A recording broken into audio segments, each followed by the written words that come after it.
In early 2024, Ibrahim Traore found himself standing at the center of a quiet storm. He was a young man by the standards of his role, barely into his 30s, with close-cropped hair and a steady gaze that hinted at both resolve and caution.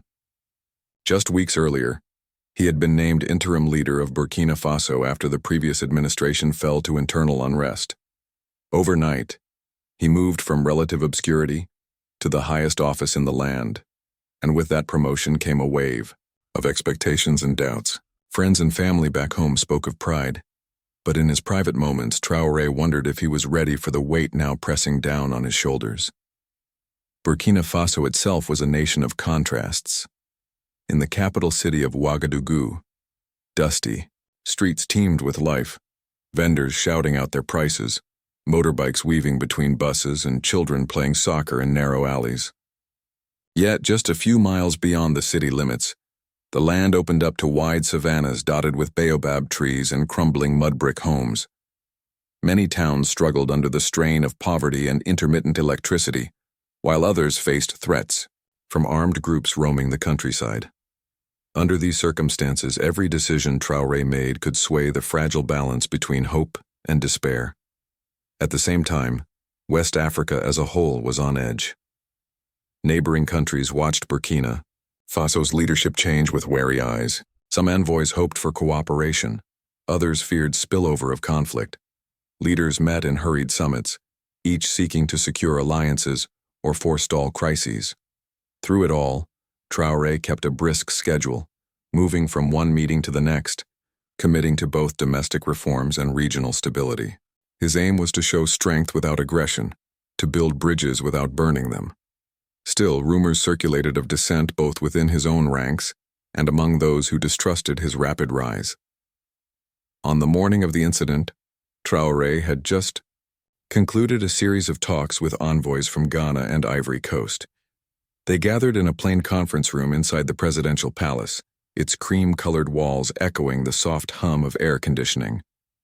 Maps lay spread across a long wooden table, and through a high window sunlight streamed in, illuminating the fine dust that hung in the air. Traore spoke in calm, measured tones about joint patrols along borders and plans for shared infrastructure projects. Occasionally, he paused to let his words sink in, watching as his guests nodded gravely or exchanged whispered comments. Once the meeting ended, the security detail moved to usher him out for a ceremonial handshake on the palace steps. Photographers clicked rapidly, capturing each moment for newspapers across the region. Traore offered smiles and lifted a hand in greeting, aware that every gesture would be dissected by political analysts and news anchors. Behind him, the palace guards, two tall soldiers in crisp uniforms, stood like silent sentinels. Their faces betrayed nothing, but their eyes never left the crowded plaza beyond the gates. Miles away, though still inside the same time zone, a very different scene was unfolding. In the borderlands between Nigeria and its western neighbors, a lone figure hauled a heavy rifle across a scrubby field at dawn. He wore a muted camo jacket that blended into the dusty soil, and his face was hidden beneath a dark balaclava. Only, the eyes were visible, narrowed in focus. This was Hawkeye, a name earned not through humble skill but through lethal precision. Few knew his real identity. Most treated the call sign as legend. Rumors said he had trained far beyond Nigeria's official forces, picking up techniques from foreign instructors in secret camps. Hawkeye had not arrived here by chance. Over the past several months, he had quietly accepted contracts to target individuals deemed obstacles to certain agendas. The motivations were murky. Some whispered of political brokers wanting to destabilize regional partnerships. Others pointed to shadowy factions seeking to influence trade routes. Whatever the truth, Hawkeye approached each mission with professionalism. He studied his targets as if they were puzzles, their habits, their schedules, their security measures. He believed in winning through invisible work, leaving no trace behind. In preparation for this assignment, he had surveyed the terrain for days. Using satellite images and field notes, he identified a ridge that overlooked the main highway connecting Ouagadougou to its neighboring capitals. From that perch, a skilled sniper could cover the entire stretch where convoys often traveled. Under the cover of night, he and a local guide carried his custom rifle, its barrel long and its optics state-of-the-art, along with a small cache of supplies. They moved silently, avoiding patrols and stray herds of cattle grazing under the moonlight. By the time dawn broke, Hawkeye was in position. He set down his gear with practiced ease, unfolded the bipod, and laid the rifle across it. He adjusted the scope, calculating wind speed, distance, even humidity. Each measurement felt like a ritual, one that brought him closer to the moment of truth. His breathing slowed, his heartbeat bounced between calm and excitement. He had done this countless times before, yet every mission carried its own weight, its own set of unknowns. Back in Ouagadougou, Traore's motorcade assembled at the palace gates. The vehicles were sleek and black with bulletproof glass and engines revving beneath polished hoods. Traore climbed into the lead SUV, his face composed but alert. Beside him sat his security chief, who checked a smartwatch before giving a curt nod. The plan was straightforward. Drive to the airport, where an official jet would take him to the next summit in Lomé, Togo. The whole trip would take only a few hours, but every second required vigilance. As the convoy rolled into motion, children waved from the roadside and vendors paused mid-transaction. Traore returned waves and smiled, projecting confidence. Yet inside the armored shell of the vehicle, he felt the weight of unseen eyes. Intelligence reports had hinted at possible threats, but details were vague. He trusted his security team to keep him safe, but he also knew that fate could hinge on the smallest change. A diverted route, a delayed handshake, even a dropped phone call. At the ridge, Hawkeye peered through the scope once more. Through that lens, he could see the lead vehicle approaching, its dark outline becoming sharper against the pale earth. He waited for the precise moment, aligning the crosshairs on a narrow gap between vehicles. The sun climbed higher, casting shadows that danced across the tarmac. In that instant, the world seemed to slow down. Every calculation he had made, every piece of intel he had gathered converged on this single point in space and time. Neither man knew how close their paths were to crossing, yet both felt the gravity of what lay ahead. For Traore, it was another day of service, another step toward peace and progress. For Hawkeye, it was one more mission, another test of skill and resolve. In that silent, sunlit moment, lives poised on the edge of change, ready to be shaped by forces seen and unseen. The crack of the rifle sounded like thunder rolling across a quiet plain. Hawkeye felt the recoil ripple through his arms, and for a moment, he thought he might have missed. He peered through the scope, heart pounding, as dust kicked up where the first bullet struck. A second round followed, and this time the impact struck closer, spraying pebbles against the pavement. Even so, the lead SUV continued without slowing. Hawkeye swore under his breath. In his years as a marksman, he had calculated for wind, distance, and light, but he had not counted on an unexpected change in the convoy's route. Back in the armored vehicle, Ibrahim Traore felt a jolt. The driver slammed on the brakes, sending everyone inside lurching forward. The security chief yelped, grabbing at the seat's headrest to steady himself. Traore's pulse raced as he realized what was happening. This was no accidental pothole or careless driving. He spelled out the word that cut through the chaos: sniper. Outside guards ducked low and drew weapons, scanning the ridgeline where the shots had come from. The motorcade screeched into a narrow side street, tires squealing against the asphalt. Traore pressed himself back into the seat, legs trembling. He locked eyes with the chief, whose calm voice over the radio told other units to converge on their position. Within seconds, additional vehicles turned toward the highway. Engines growling like beasts awakened. Hawkeye worked quickly. He traded his scope for binoculars to watch the convoy scramble. He saw the lead truck disappear behind a cluster of trees. His opportunity was slipping away. He stowed the rifle and signaled to his guide, "Move." They collapsed the bipod, remounted the rifle on the pack, and slipped into a shallow depression in the ground. Hawkeye's mind raced. Their extraction point lay several kilometers south across terrain dotted with scrub and termite mounds. He would have to move fast and stay silent to avoid patrols now converging on his position. Meanwhile, in Ouagadougou, a flurry of radio chatter crackled through security channels. Guards reported gunfire near the highway, and military units scrambled to cordon off potential escape routes. A drone, part of Traore's security arsenal, hummed into the sky, its camera sweeping across the landscape for movement. The images fed back to the palace's command center, where advisors huddled around monitors. Traore watched the grainy footage, noting the faint dust trail leading away from the ambush site. He realized the sniper was retreating, and every second counted if they hoped to catch him. He gave an order: dispatch a rapid response team to follow the trail and alert Nigeria's border security forces. He wanted cooperation, not conflict. This attack could inflame tensions if it looked like one country was sheltering a hitman. By acting swiftly and diplomatically, he hoped to turn a crisis into a display of unity. He leaned forward as his aides relayed messages, his eyes never leaving the shaky images on the screen. On the ground, Hawkeye and his guide moved with cat-like precision. They dropped low, crawling through brush where scattered acacia thorns dared them to proceed. The guide whispered directions in hushed tones, pointing to landmarks they had scouted earlier. A large termite mound shaped like a soldier's helmet, a patch of dark clay that stained shoes, a fallen baobab branch that marked a hidden path. Hawkeye followed without hesitation, each step measured and silent. His senses sharpened. He could hear a distant engine, smell smoke from a cooking fire, feel the shift in the wind. At one point, they passed a small village where morning life unfurled at a sleepy pace. Women fetched water from a well. Children chased chickens between mud brick huts, and an old man dozed on a woven mat in the sunshine. Hawkeye paused, watching them go about simple routines of daily survival.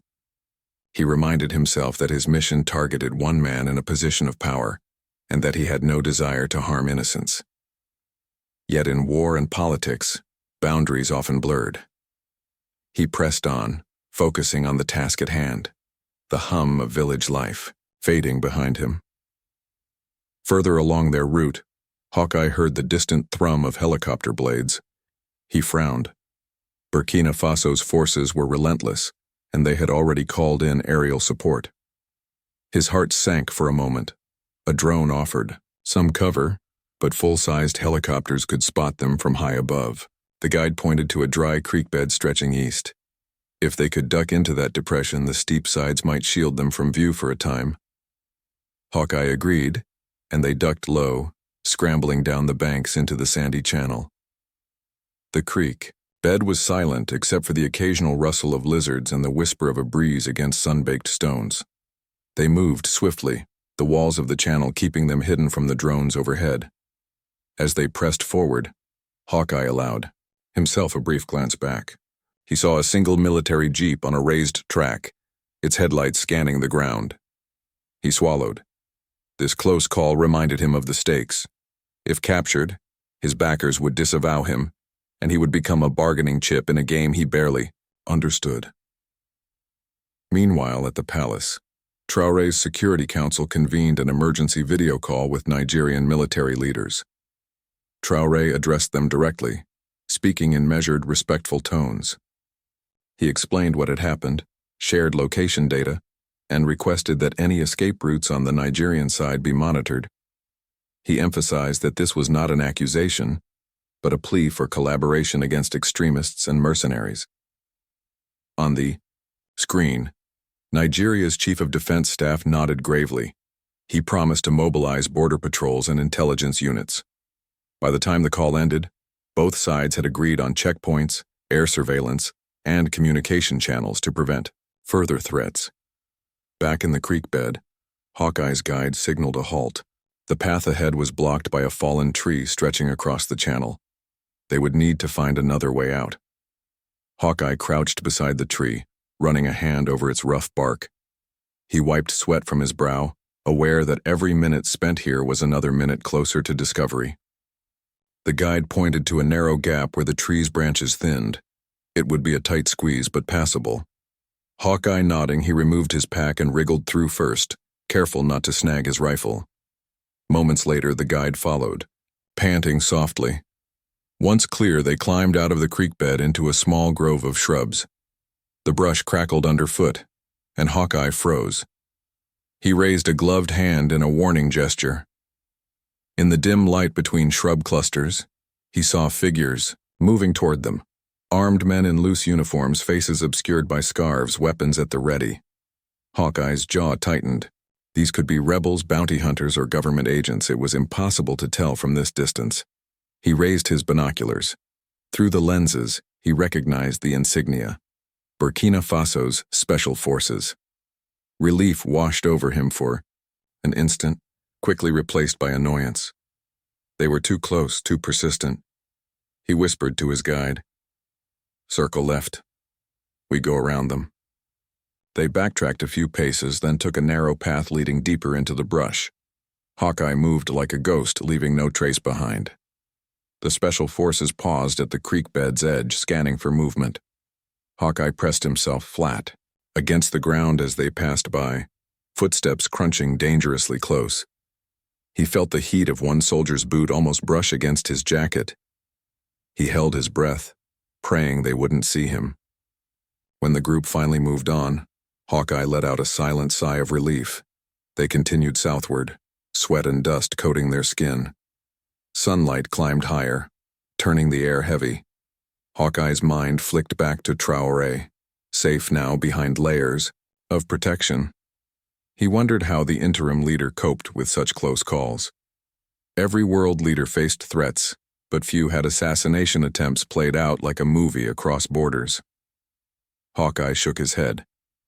He was not interested in politics. This was business. He slid his scope off his shoulder and packed it carefully. Soon he would slip across into Nigeria, find a quiet safe house, and wait for his payment.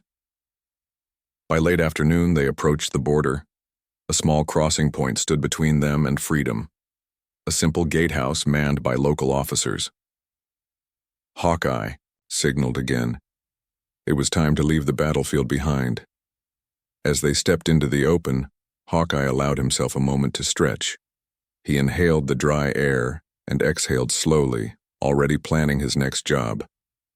For now, the sun would set on another day marked by bullets and borderlines, and tomorrow would bring new tensions, new orders, and perhaps new chances to test his skill. But tonight, he would slip away, a phantom leaving only questions in his wake. The sun was sinking low when Hawkeye and his guide neared the border checkpoint. After hours of crawling through scrubland and slipping past patrols, they could almost taste freedom. The guide pointed to a narrow dirt road leading up to a simple, metal gate, where two officers in crisp uniforms stood under a battered awning. Their rifles were slung loosely, more for show than real alertness, yet Hawkeye knew better than to underestimate any soldier. He signaled to slow down, flattening himself against the ground behind a small bush. Every nerve was alive. The slightest movement, the faintest sound could bring everything crashing down. Hawkeye's heart drummed in his ears as he removed the covers from his rifle scope and tripod, preparing to move through the checkpoint swiftly. He had crafted a plan: carry the rifle disassembled in his pack and pass as two traveling men rather than armed insurgents. The guide, whose real name he didn't know, would talk their way through. They would hand over forged documents, papers that claimed they were local traders returning home to their families. If any questions came, they would flash the right smiles and bribe the right pockets.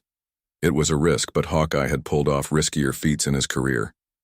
As they began their slow crawl forward, the guide broke into a soft whisper. "They have new orders," he said, glancing at the officers. "Higher-ups told them to search every vehicle. No one gets through without inspection." Hawkeye froze. That change of procedure had not been in the intelligence. It meant they would have to improvise quickly or give up and retreat. But retreat wasn't an option. The sun would set soon, and darkness brought patrols that moved even faster. He straightened, brushed dust from his jacket, and nodded to the guide. They would proceed. Hawkeye stepped into the dirt road first, careful to place each booted foot lightly. The guide followed closely. One of the officers raised his hand, signaling them forward.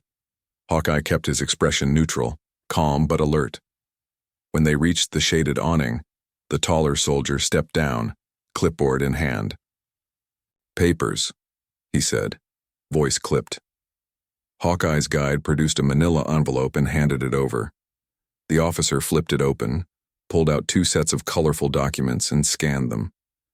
Hawkeye watched the officer's eyes flick down to the fine print, noting a slight crease where the stamp seemed fresh. His throat went dry. If those papers were fake, they would be caught here. The officer handed the papers to his partner, who peered at them through a pair of reading glasses. "Names check out," the partner muttered. He glanced at Hawkeye. "Where are you headed?" The guide cleared his throat. "Home," he said, voice steady. "To the village near Kaduna." The officer nodded and lifted his chin. "Step aside. We will search your pack." Relief washed over Hawkeye, quickly replaced by worry. A search meant the weapons, or parts of them, could be uncovered. He clenched his jaw and stepped back while the guide set the pack on a nearby ledge. The taller officer unzipped the main compartment and peered inside. Clothing, a small radio, water bottles. Hawkeye stifled his breath. The guide smiled, waving a hand. "Just clothes," he said. The officer's gloved fingers sifted through a rolled-up sweater. Hawkeye watched a bead of sweat trickle down the side of the soldier's face. Then, with a quick motion, the officer dropped the sweater back in and zipped the pack closed. "You're clear," he said, handing back the papers. "Move on." Hawkeye exhaled, though he felt as though he had been holding his breath for an hour. They slipped past the gate and onto the paved road on the other side, panting softly. Hawkeye gave the guide a curt nod of thanks and began to shoulder his pack. At that moment, a sudden roar cut through the air, like thunder breaking overhead. He looked up and saw 2 black helicopters banking toward them, their searchlights sweeping the ground. Panic clawed at his chest. This was not part of the plan. Nearby trees trembled as their rotors churned the air. Before he could react, a beam of light snapped onto his hiding spot, forcing him to step out into the open. "Stop! Hands in the air!" a voice boomed through a loudspeaker. Hawkeye froze, the weight of his rifle pack suddenly oppressive. His mind raced. There was no cover here, no friendly faces. Only the whirring blades of the helicopters and rows of armed soldiers pouring out of dark SUVs. The whole scene felt surreal, like a trap sprung too wide to escape. Across the border, Burkina Faso's special forces had joined with Nigerian troops, and they were moving in fast. Hawkeye glanced at his guide, whose face was pale beneath the hood. They exchanged a look, grim acknowledgement that there was no turning back. The guide pitched forward with a sudden shout, sprinting down the roadside toward a stand of small trees. Hawkeye hesitated a fraction of a second, torn between loyalty and self-preservation. Then he hefted his pack and followed, instincts kicking in. Dust exploded around their boots as they bolted for the ditches on the roadside. Bullets zipped overhead, kicking up clods of earth. Hawkeye pressed himself flat behind a shallow embankment as tracer rounds danced past. His heart felt like it would burst. He could not see clearly in the fading light, but he could hear the shouts of soldiers and the clatter of weapons. He crawled backward until he reached a patch of tall grass. With shaking hands, he unstrapped his rifle, reassembled it, and peered through the scope.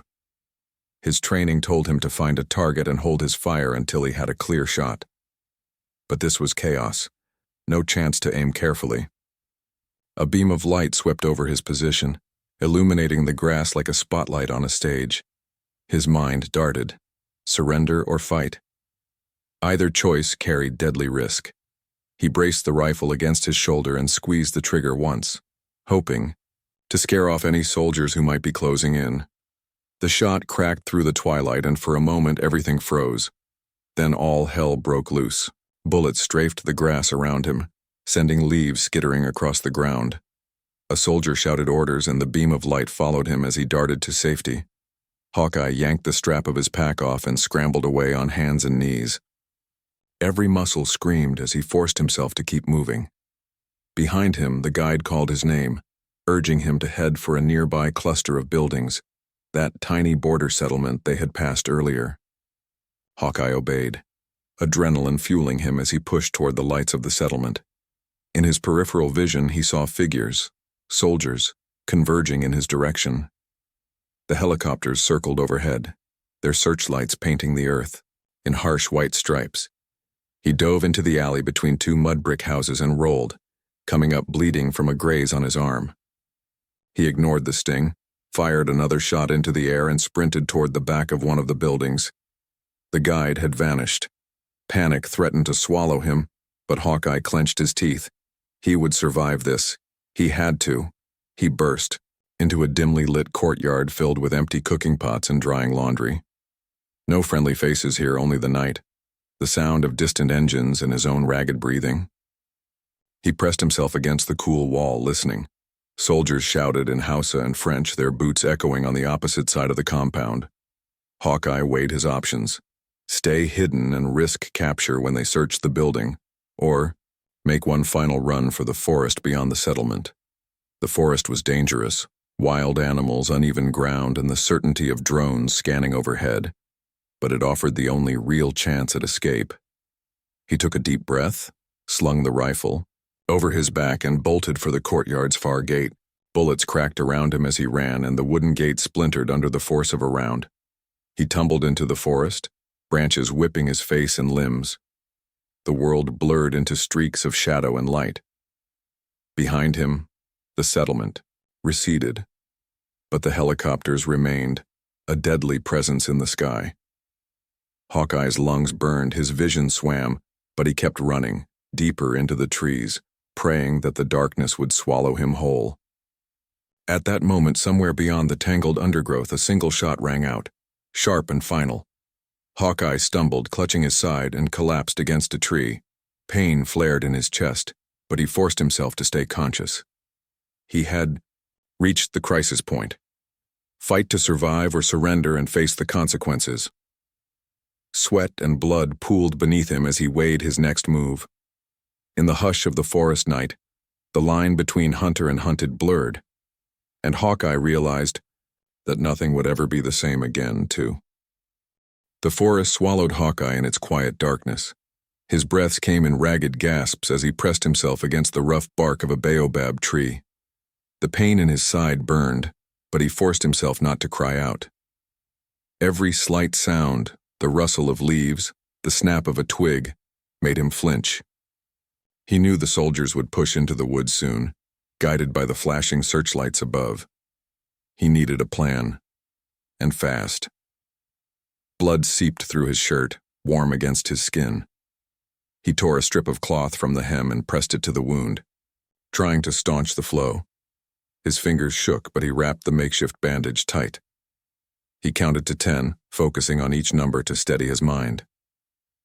He could not think about surrender. Not yet. It felt like defeat, and defeat went against everything he believed. Slowly, Hawkeye slid down the tree trunk until he sat on the dry earth, leaning his head back. Moonlight filtered through the canopy, casting silver patterns on the forest floor. In the distance, he heard the rotor blades of the helicopters grow fainter. Perhaps they moved on, searching another area. He held his breath until the sound faded completely, then exhaled in relief. He tested his leg, pushing himself upright. Pain lanced through his side, but he stood. He needed to reach the creek bed, a narrow channel he remembered from earlier, where he could hide and tend to his injury. He picked a direction by the position of the moon and began to stagger forward, each step measured. Branches snagged his jacket, thorns snagged his pants. Despite the pain, he pressed on, until finally he recognized the familiar shape of the dry creek bed cutting through the forest. Sliding down the sandy bank, he collapsed beside a termite mound and paused to catch his breath. He knelt and scooped, handfuls of sand blowing them away from his wound.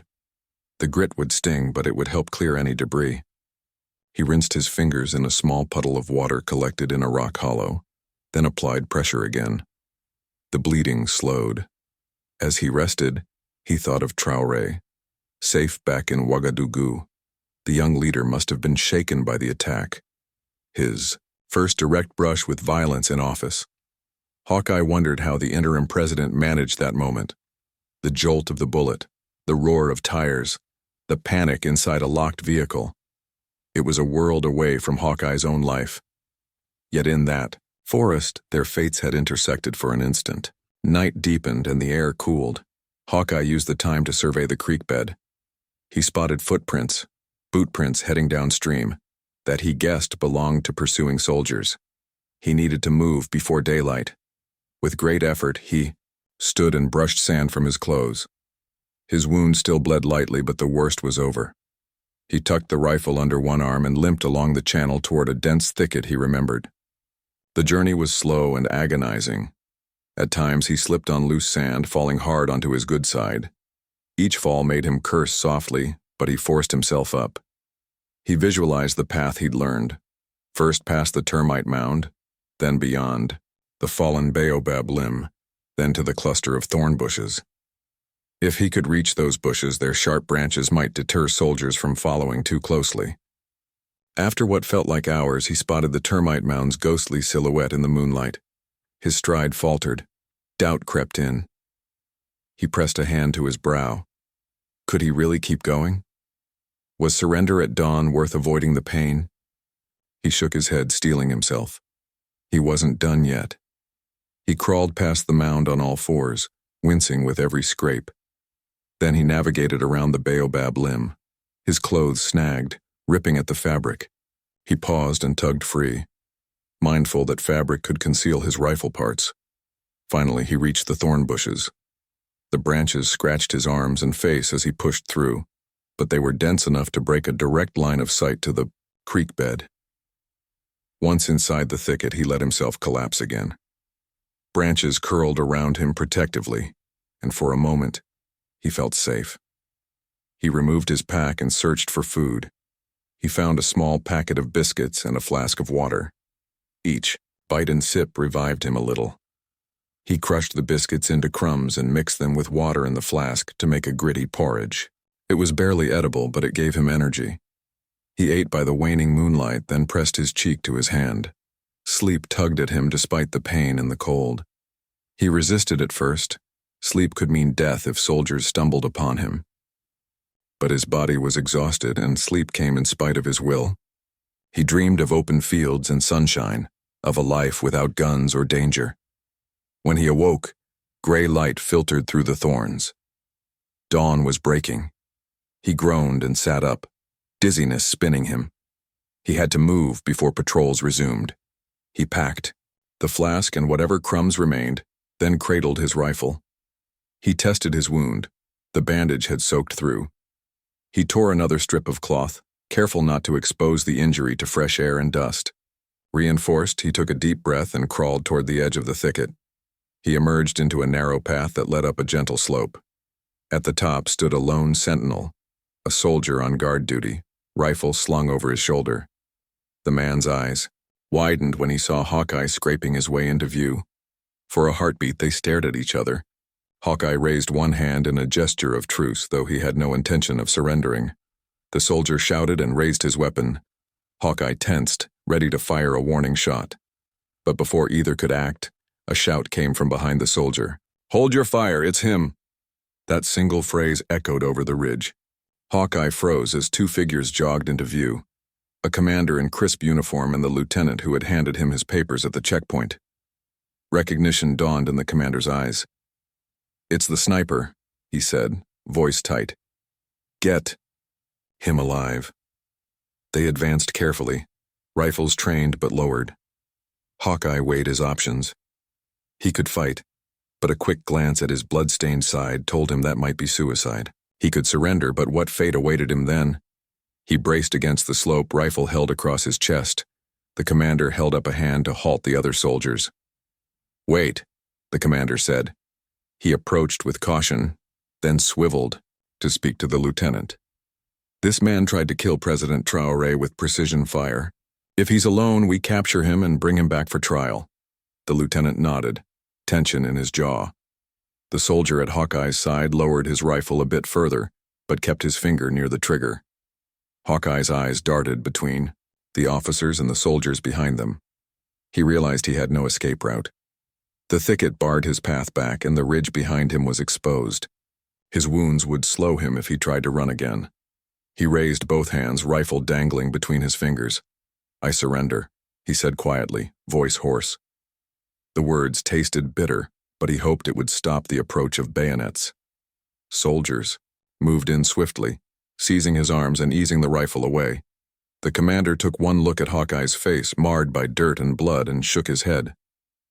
"You're lucky," he whispered. "You almost didn't make it."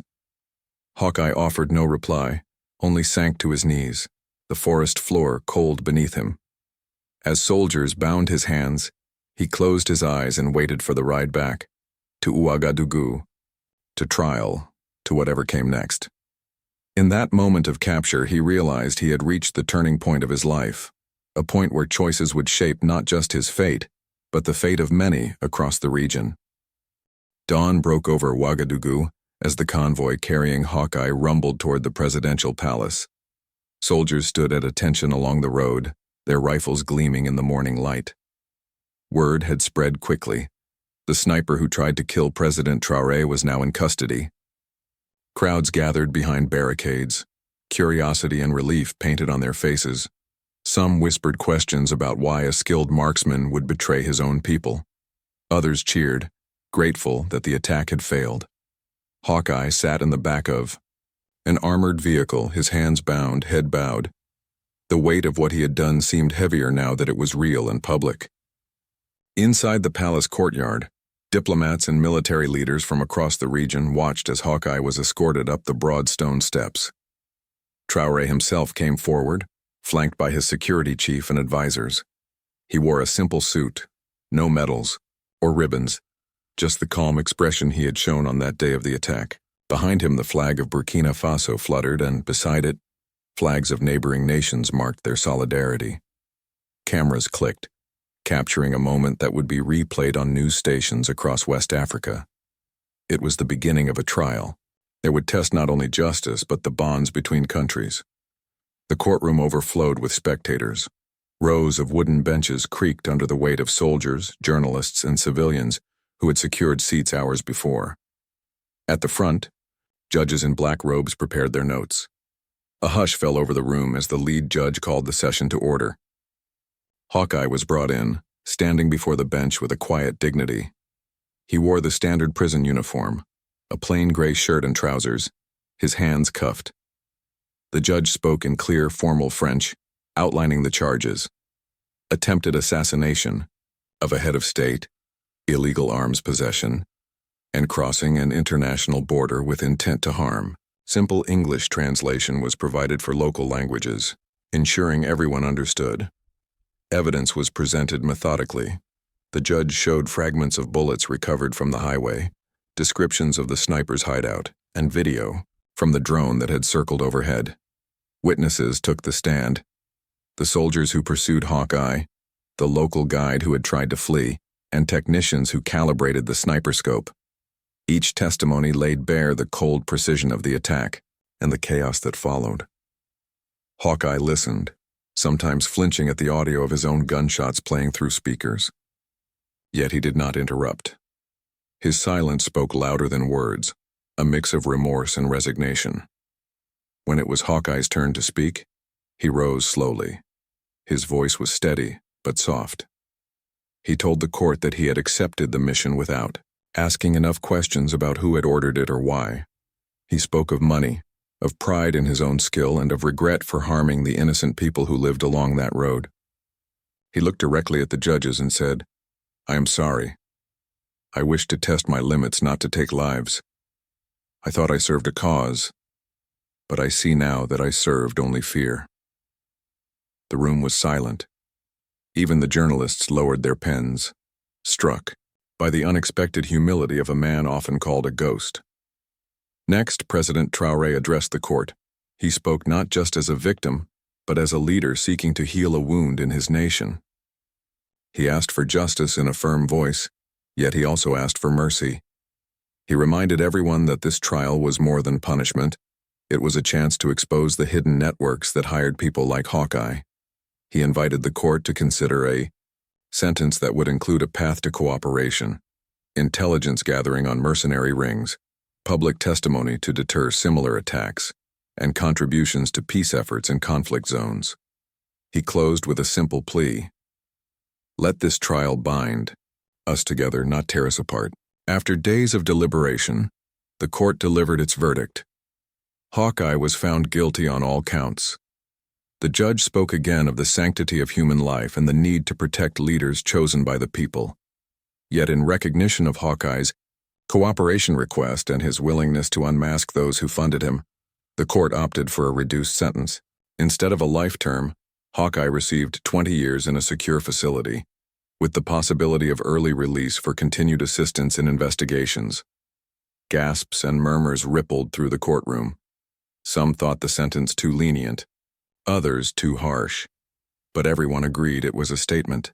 Crime could be met with justice that seeks truth as well as retribution. In the weeks that followed, Hawkeye was moved to a renovated wing of Burkina Faso's central prison. The yard was small but clean, and guards escorted him to a makeshift office where a team of investigators awaited.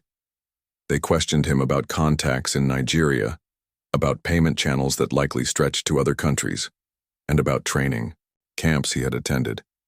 Each answer he gave helped unravel a web of shadowy figures.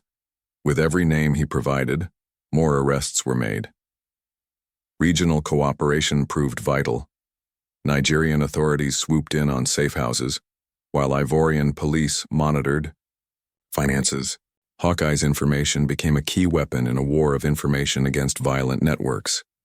Back in Ouagadougou, Traore's government announced a new security pact with neighbors. Border patrols increased, intelligence units shared data, and joint training exercises prepared soldiers to respond to cross-border threats. Public forums and radio programs encouraged citizens to report suspicious activity. The failed assassination attempt, once a symbol of division, had transformed into a rallying point for unity. People across the Sahel spoke of the day we came together, marking it on calendars alongside national holidays. Even in remote villages, community leaders organized watch groups, determined that no sniper's bullet would ever shake their trust again. Meanwhile, within the walls of his cell, Hawkeye began to change. He spent long hours reading books on peace-building and leadership, volumes that had been donated by international organizations. He wrote letters to families affected by gun violence, apologizing and offering to help find their missing loved ones. Prison staff noticed his calm bearing and his willingness to lead workshops on conflict resolution for other inmates. Slowly, the man who once lived only for the next mission embraced new goals: to dismantle the very system that had made him a weapon. Months turned into a year, and Hawkeye's sentence review approached. The court examined his conduct, his contributions to security operations, and the testimonies of victims who had heard his apologies. In a historic hearing, some family members of soldiers wounded in the attack spoke in his favor, saying they saw genuine remorse. Others remained skeptical. The judge weighed each word carefully. Finally, the decision came. Hawkeye would be eligible for release in 2 more years, on the condition that he continue advising security forces on countering mercenary tactics and that he engage in community service projects. Outside the prison gates, news of the decision stirred debate. Some called it a triumph of restorative justice. Others feared letting a sniper walk free so soon. Traore himself issued a statement, reminding critics that reconciliation demanded courage. "Healing comes not when we avenge every wrong," he said, "but when we break cycles of violence." His words resonated with many who had felt the tremors of that bullet echo through their lives. Schools held debates, newspapers published essays, and radio call-in shows buzzed with arguments. In that controversy, the nation practiced democracy at its best. As Part 5 of this story closes, Hawkeye prepares for the final stretch of his sentence. He studies maps of conflict zones, sketching out defense plans that aim to save lives rather than take them. He writes a memoir draft, hoping one day to show the world how close he came to losing his soul to a single trigger pull. In Ouagadougou, President Traore presses on with reforms, new infrastructure, expanded education, and deeper ties with neighbors. The failed assassination attempt remains a dark moment in Burkina Faso's history, but it has become a turning point, reminding everyone that even in the face of violence, unity and forgiveness can light the way forward.